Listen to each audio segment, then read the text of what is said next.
Travis Kane had spent years putting his life on the line, chasing fugitives, breaking down doors, and standing in the face of danger without hesitation. As a U.S. Marshal, he was used to threats, used to high-stakes situations. But none of that prepared him for the battle he was about to face, not in the streets but in the quiet suburbs. This was supposed to be his fresh start, a place where he could finally breathe, away from the chaos of law enforcement. So, when he found a secluded plot of land in a seemingly peaceful neighborhood, it felt like fate. He could already envision it. His dream home, built from the ground up, tailored to his needs. It wasn't a mansion, just a solid, well-designed house where he could find peace. At first, the Homeowners Association, HOA board, seemed polite. The members introduced themselves as well-meaning neighbors who only wanted to maintain the community's charm. Richard Bell, the HOA president, shook Travis's hand firmly, flashing a well-practiced smile. "We have a few guidelines," Richard had said, voice smooth as glass, "just to keep everything uniform and respectable.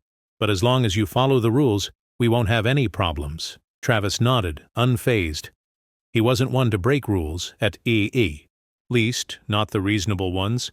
His construction plans were thoroughly vetted, approved by the county, and legally airtight. There was nothing the HOA could object to, or so he thought.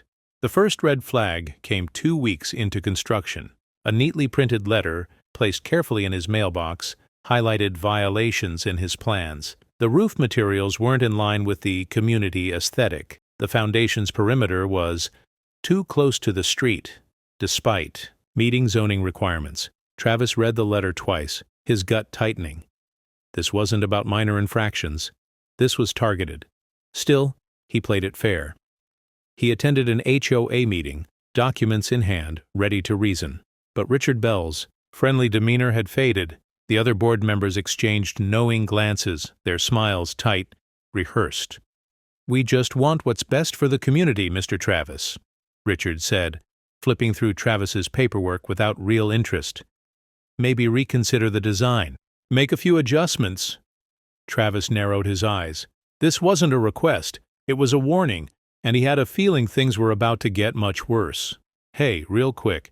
If you're enjoying the video so far, make sure to hit that like button, share it with friends, and subscribe for more awesome content. And while you're at it, drop a comment and let me know where you're watching from. All right, let's keep going. The letter wasn't a suggestion. It was a declaration of war. Travis Kane stood on his half-built porch reading the crisp, official-looking notice for the third time. The HOA wasn't just nitpicking anymore. They were outright challenging his right to build. "Your construction is in direct violation of community standards and must be halted immediately," the document stated. It listed vague infractions, referencing rules that didn't seem to apply to anyone else. Travis clenched his jaw. He knew the law. He'd spent his career enforcing it, tracking fugitives and ensuring justice was served. This was nothing but a power play. He took the letter inside, scanning the fine print. The wording was deliberately intimidating, designed to make people back down without a fight. But Travis wasn't just anyone. He'd faced down armed criminals and cartel enforcers. He wasn't about to be bullied by a group of suburban tyrants. The next day, Travis walked straight into the HOA office, notice in hand. Richard Bell sat behind a sleek wooden desk, exuding smug authority, a man who had likely never faced real opposition in his life. His graying hair was slicked back, his tailored suit crisp, as if he were running a Fortune 500 company instead of a neighborhood association. "Mr. Travis," Richard greeted, barely looking up. "What can I do for you?" Travis dropped the notice onto the desk. "You can start by explaining this." Richard adjusted his glasses, a slow, calculated smirk creeping across his face. He picked up the letter and flipped through it, as if he hadn't personally signed it. "Ah, yes. Unfortunately, your construction doesn't meet our community guidelines." "Community guidelines? My permits are legal. The county approved everything." Richard let out a small chuckle, as if amused by Travis's resistance. "Yes, but we have additional standards to maintain the integrity of our neighborhood. You understand?" "Of course." Travis leaned forward, his voice dangerously low. "And yet, I see plenty of homes with fences higher than the allowed height. I see driveways extended beyond regulation, But you're not stopping their construction. Richard's smile never wavered. We enforce where necessary. And that's when Travis knew. This wasn't about rules. It was about control. Travis walked out without another word, but his mind was already working.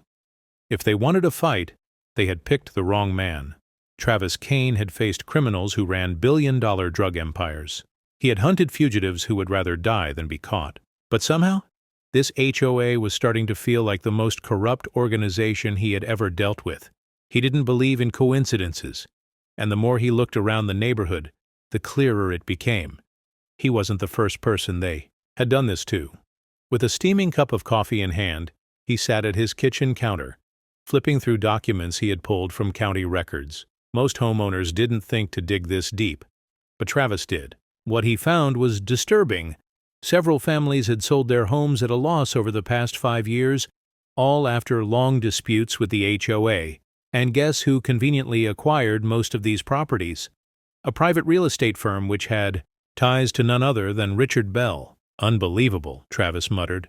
The HOA wasn't just enforcing rules. They were forcing people out and likely flipping properties for a profit. But he needed more proof. That's when he met Sarah. She was outside her small, charming house, struggling to carry a box to her car while her young daughter clung to her leg. Travis, ever the enforcer of both law and basic decency, strode over. "Need a hand?" he offered. She hesitated, clearly wary of strangers, but when she recognized him from the neighborhood meetings, she nodded. As Travis helped her load the car, he noticed the orange HOA violation notice taped to her door, the same kind he had received. "What did they get you for?" he asked. Sarah sighed, wiping sweat from her forehead. "A whole list of nonsense. My fence is too high. My garden isn't aesthetically cohesive. And apparently my porch light is too bright at night." She let out a dry laugh. "I don't even know what that means." Travis did. It meant they wanted her gone. "How long have they been coming after you?" he asked. Sarah leaned against her car, looking exhausted. "A year. Ever since my husband passed. He fought them tooth and nail, but now I can't afford to fight. I just want to keep my house for my daughter, but they keep adding fines. Every time I pay one, they find something else." Travis felt a flicker of rage in his chest. This wasn't just about him anymore. Later that night, as he pieced everything together, a manila envelope was slipped under his door. No sound, no knock, just a silent message in the dark. He picked it up cautiously, checking the street. Nothing. Whoever left it wanted to stay hidden. Inside was a stack of documents, bank transfers, internal HOA emails, and something that made Travis's stomach turn. A list of targeted homes, including his and Sarah's. A single note was attached. "They will come for you next. Don't let them." Travis clenched his jaw. They thought they could scare him. They had no idea who they were dealing with. Tomorrow he would make his next move, and this time he wouldn't be playing defense. Travis Kane knew a desperate enemy was the most dangerous kind. And the HOA? They were starting to get desperate. It started small. A complaint about excessive noise, even though his construction crew only worked during approved hours. Then came accusations of safety hazards, debris supposedly left on the street, even though Travis kept his site cleaner than most houses on the block. But things escalated fast. One morning, Travis arrived at the site and felt his stomach twist. The wooden beams stacked for his framing had been smashed as if someone had taken a bat to them. The insulation rolls? Slashed open, their contents spilling like torn flesh. Someone wanted to send a message. Travis crouched, fingers grazing the exposed insulation, his mind already running through the possibilities. Teenagers? Random vandals? No. This was targeted. Deliberate. His crew muttered among themselves, exchanging uneasy glances. "You got enemies around here?" one of them asked. Travis exhaled slowly. "Looks like I do now." That night he stayed late, watching from his truck across the street. If someone was bold enough to sabotage his home, they'd come back, and at 2:37 a.m. they did. A shadow moved at the edge of his lot, creeping toward the construction zone. Travis's grip tightened on the handle of his sidearm, but he held back. He needed to see who it was. The figure reached the half-built porch and pulled something from their pocket. A small canister. Son of a... Travis realized too late. Lighter fluid. He was out of the truck in seconds, boots crunching against the pavement. "Hey!" The figure spun, startled. For a split second, the dim streetlight caught their face. A young man, early 20s, panicked. Travis recognized him. He was the nephew of one of the HOA board members. The kid bolted. Travis could have chased him, tackled him. But he didn't need to. He had seen enough. This wasn't just an HOA dispute anymore. This was organized harassment, possibly arson. The next morning, a new certified letter arrived. Seesaw Construction immediately. You are in direct violation of HOA ordinances and are now subject to legal action. Travis smirked. They thought they could scare him. What they didn't realize was he was about to bring the law to them. Travis Kane had spent his career tracking criminals, uncovering hidden trails, and putting bad men behind bars. If the HOA thought they could run a corrupt operation under his nose, they had seriously underestimated the kind of man they were dealing with. He wasn't just going to fight back, he was going to burn their whole scheme to the ground. Sitting at his desk, Travis scrolled through public HOA financial reports on his laptop. Most people didn't know where to look, but he did. HOAs, like any other organization, had to file certain financial records with the county. At first glance, the numbers looked clean. Too clean.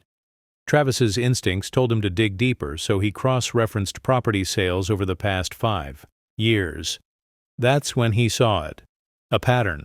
Families who had been forced out all sold their homes at a loss, and nearly every one of those properties was bought at a suspiciously low price by a private real estate firm called Bellstone Investments. Travis leaned back in his chair, exhaling. Bellstone. The name seemed familiar. He ran another search and... there it was. The CEO of Bellstone Investments was none other than Richard Bell's brother. Travis's pulse ticked up. This wasn't just aggressive HOA overreach. It was a full-blown racket. The HOA was harassing homeowners into selling, then flipping their properties for profit. And Travis had just found their playbook. But there was more. If Richard Bell was bold enough to run a scam like this, maybe it wasn't his first. Travis pulled up law enforcement databases using an old connection from his Marshal days. Most people wouldn't have access to these records, but Travis still had favors he could call in. When the results loaded, his blood ran cold. Richard Bell had a sealed criminal record. Most of it was wiped clean, but Travis recognized the charge. Codes, fraud, embezzlement, and conspiracy. Bell had been arrested 20 years ago for running a real estate scam in another state. The charges were dropped. Someone powerful must have buried them. But now he was running the same scheme again, just with a different cover. Travis cracked his knuckles. He had him. Travis spent the next few hours gathering evidence, printing documents, and compiling everything into a case file. He wasn't just going to expose Bell, he was going to dismantle everything. A text popped up on his phone. "Sarah, meet me ASAP. Something's happening." Travis grabbed his files and his keys. If Bell knew Travis was onto him, things were about to get dangerous. And Travis was ready.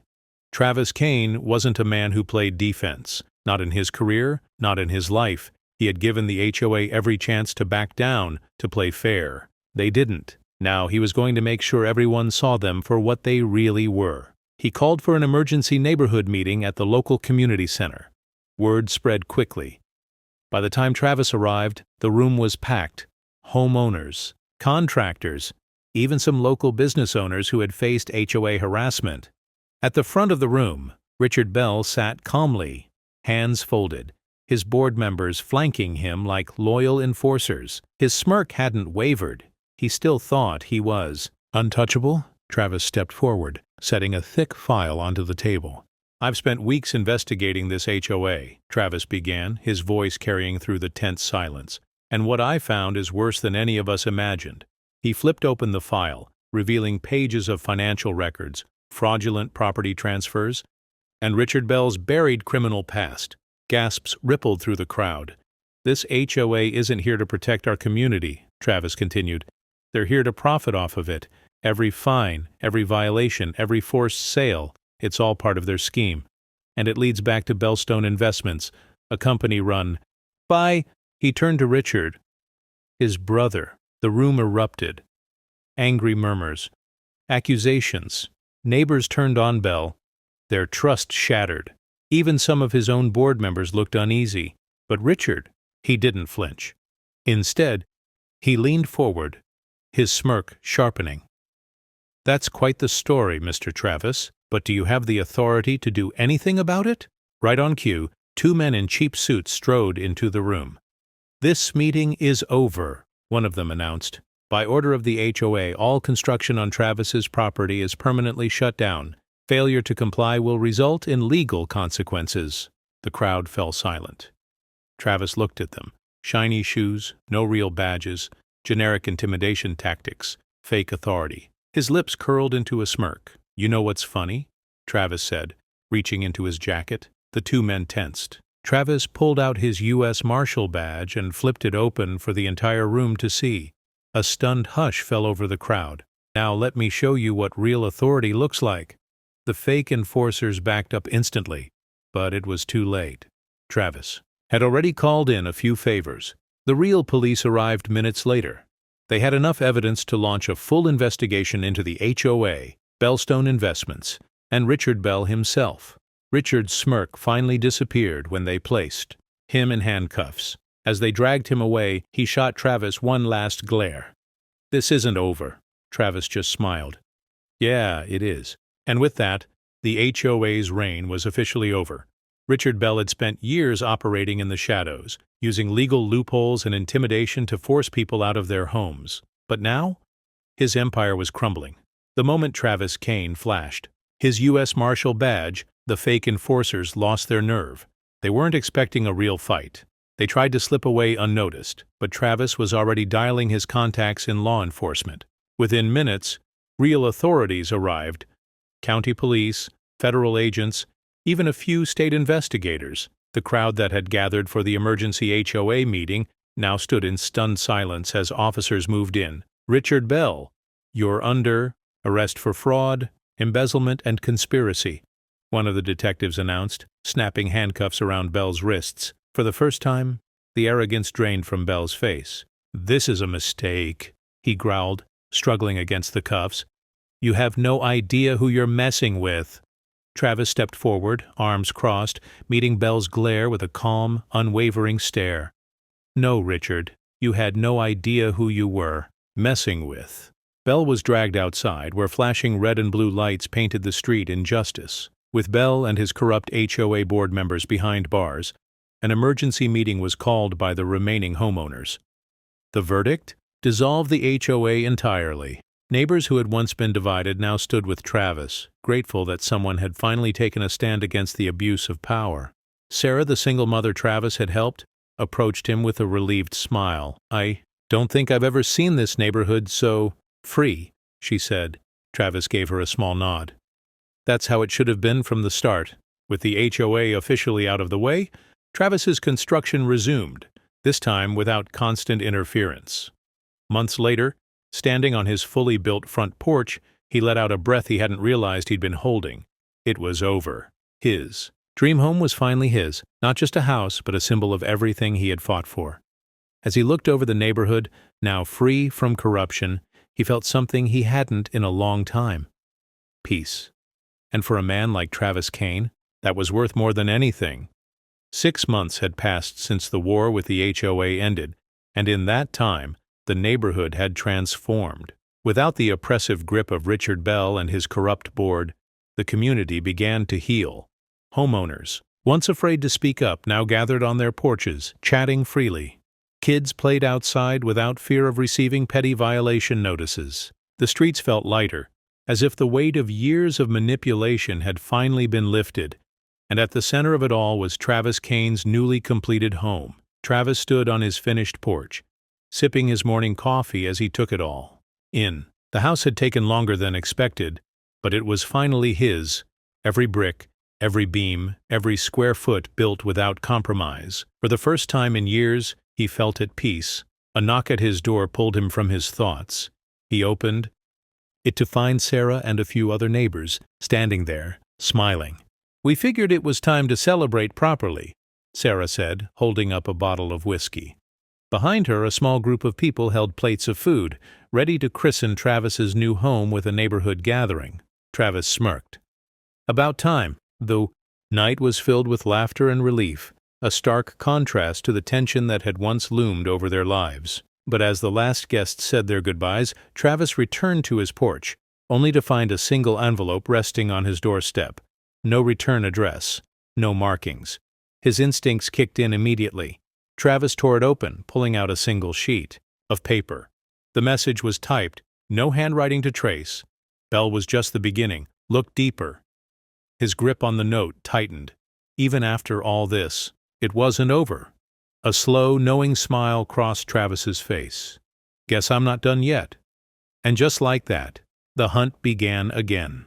If you enjoyed this video and want to see the next part, let me know in the comments. Don't forget to like, share, and subscribe to stay updated.